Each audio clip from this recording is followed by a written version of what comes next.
kuchagua rafiki kutumia akili zako. Usitegemee maombi kwenye ishu hiyo. Chagua kutumia akili zako. Mimi nashauri ukipata rafiki ambaye hafai, kuachana naye sio dhambi. Kwa sababu ataathiri maisha yako ya wokovu na ya kimwili pia. Ataathiri maisha yako ya ndoa na ya elimu yako pia. Kuna watu hawajamaliza shule kwa sababu walipata marafiki wabaya, na wale marafiki waliwashawishi waache kusoma, wakaanzisha uhusiano wa kimapenzi. Amen.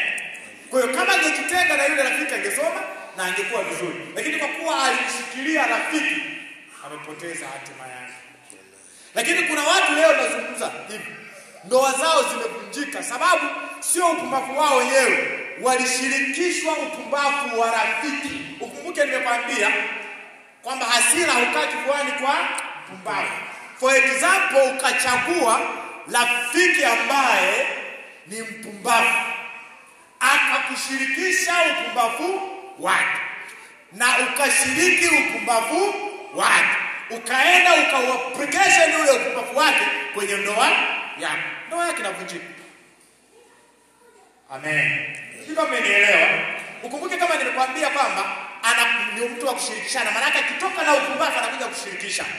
Asubuhi akiamka anakuja kushirikisha upumbavu. Mchana akikushirikisha mara nyingi ule upumbavu na hamia kwako. Kwa hiyo ni kazi yako wewe kuwa na maono, kuwa na mtazamo wa kuchagua rafiki aliye sahihi.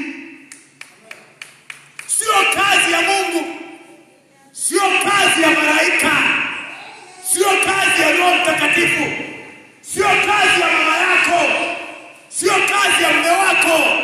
Ni kazi ya ufahamu wako kuchagua rafiki aliye sahihi. Acha kupumbavu.